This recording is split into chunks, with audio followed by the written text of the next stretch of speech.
మాజీ అరెస్ట్ చేసినట్టు కొన్ని మీడియా ఛానల్స్ వచ్చిందని మేడం. ఇవన్నీ సునకానందం అండి. కొడాల నాని గారికి క్యాన్సర్ వచ్చింది. కొడాల నాని గారు వాళ్ళ అమ్మగారు నా మధ్య ఎప్పుడు 2 ఏళ్ల క్రితం ఆవిడకి క్యాన్సర్ వస్తే ఆ వైద్యం ఆవిడ క్యాన్సర్ని జయించి ఆవిడ చెకప్ కోసం కొడాల నాని గారు ఎంపటి పెట్టుకెళ్తే కొడాల నాని క్యాన్సర్ వచ్చిందని చెప్పిన సునకానందం పొందటం వార్తలేసి.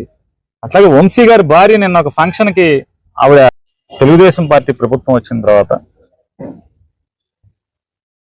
ప్రజలకి మేలు చేయటం సంగతి దేవుడెరుగు, ప్రజలకు ఇచ్చిన హామీల్ని నెరవేర్చడం సంగతి దేవుడెరుగు. వైఎస్ఆర్ కాంగ్రెస్ పార్టీ జెండా మోసినటువంటి అమాయకమైన కార్యకర్తలందరినీ కూడా జైళ్లలో నింపే కార్యక్రమం ఏకైక కార్యక్రమం తప్పితే మరొక కార్యక్రమం లేదు. ఇసుక ఎక్కడుంది, మట్టి ఎక్కడుంది, లేదా కొత్తగా అపార్ట్మెంట్లు ఎవడ కడుతున్నాడు, లేఅవుట్లు ఎవడ కడుతున్నాడు, వైసీపీ వాడు 5 ఏళ్లుగా జెండా ఎవడ మోసాడు, ఈయన లోపలేయటం, ఈ కార్యక్రమాలు తప్పితే ప్రస్తుతం ఉన్నటువంటి ఈ కూటమి ప్రభుత్వానికి మరొక ఆలోచన కానీ మరొక కార్యక్రమం కానీ లేకుండా ఉండటం. మీటింగ్లు మాత్రం అమరావతి, అభివృద్ధి, సంపద సృష్టి ఇట్లాంటి పెద్ద పెద్ద పోస్కోరు కబుర్లు అయితే ప్రతి ఒక్కళ్ళు మాట్లాడుతున్నారు. కానీ తెర వెనక జరిగేదంతా కూడా మట్టి, ఇసుక, లేఅవుట్లు, అపార్ట్మెంట్లు, వైసీపీ వాళ్ళని అక్రమ కేసులతో లోపలేయటం తప్పితే మరొక కార్యక్రమం లేని దానికి ఉదాహరణ ఇవాళ నూజివీడు సబ్ జైల్లో ఉన్నటువంటి 15 మంది, లేదా గన్నవరం సబ్ జైల్లో ఉన్నటువంటి 5గురు, వీరందరినీ కూడా 2023 ఫిబ్రవరిలో తెలుగుదేశం పార్టీ వాళ్ళు వైఎస్ఆర్ కాంగ్రెస్ పార్టీ కార్యాలయం మీదకి ధ్వంసం చేయటానికి వస్తే దానికి రిటాలియేషన్ గా వీళ్ళు కూడా తిరగబడితే బెజవాడి నుంచి రౌడీలు వాళ్ళందరూ వచ్చి వైఎస్ఆర్ కాంగ్రెస్ పార్టీ ఆఫీసు ధ్వంసం చేయటానికి వస్తే దానికి తిరగబడితే అప్పుడున్న కేసులో ఇవాళ 71 మంది పోలీసులు చెప్తున్నారంట, మా వాళ్ళు చెప్తున్నారు. ఇప్పటికి ఒక 71 మంది ప్లస్ అదర్స్ అంటున్నారంట. అంటే అప్పుడేమో అదర్స్ అని పెట్టి వాళ్ళ 71 మంది అదర్స్. అంటే దీన్ని ఎవరెవరైతే పార్టీలో ఈ రోజు కూడా గన్నవరంలో యాక్టివ్గా ఉంటే వాళ్ళందరినీ కూడా జైల్లో వేయటం కోసం పోలీసులను కూడా ఈ రకంగా అడ్డగోలుగా దిగజార్చి వాడటం. అదో మరొకటి వాళ్ళ పైశాచిక ఆనందం ఏంటంటే సెక్షన్ని మార్చి కొత్త చట్టం ప్రకారం అయితే కనుక వీళ్ళకి బెయిల్ రాకుండా ఉంటుందని చెప్పని సెక్షన్ ఆల్టర్ చేసి వాళ్ళ పోలీసుల యొక్క పరపతిని అడ్డగోలుగా లీగల్గా మేనేజ్ చేయటం చేసి ఇవాళ నెల రోజుల నుంచి కూడా ఇవాళ ఇక్కడ ఉంచితే ఒక మండల అధ్యక్షుడు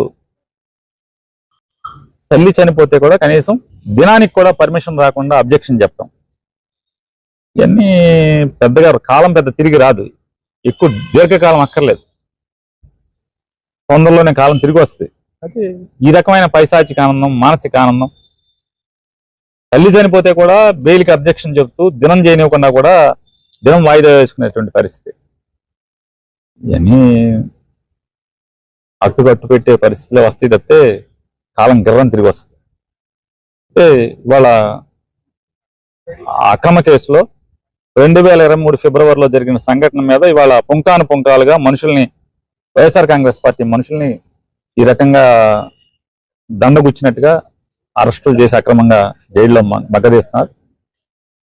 అందుకోసం వారిని జగన్మోహన్ రెడ్డి గారి యొక్క ఆదేశం మేరకు తలసల రఘురామ్ గారు, ఎమ్మెల్సీ గారు, అలాగే కైలా అనిల్ కుమార్ గారు, కృష్ణా జిల్లా పార్టీ అధ్యక్షుడిగా నన్ను జగన్మోహన్ రెడ్డి గారు ఆదేశించి ఈరోజు అందరికీ ధైర్యం చెప్పి రండి, బెయిల్ మూవ్ చేస్తున్నాం, ట్రై చేస్తున్నాం, న్యాయపరంగా రిలీఫ్ తెచ్చుకున్నాం, తొందరలోనే బయటికి తెచ్చుకుందాం అని చెప్పని జగన్మోహన్ రెడ్డి గారు అందరికీ చెప్పమని చెప్పారు. అందుకోసం దానిలో నేను ఒకరిని కలిసి నేను కూడా మాట్లాడాను.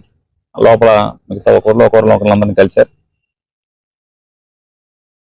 అంటే పార్టీ వాళ్ళు కూడా కార్యకర్తలకు కూడా అందరూ చెప్తాను, ఎవరు కార్యకర్తలు కూడా ధైర్యంగా ఉన్నారు.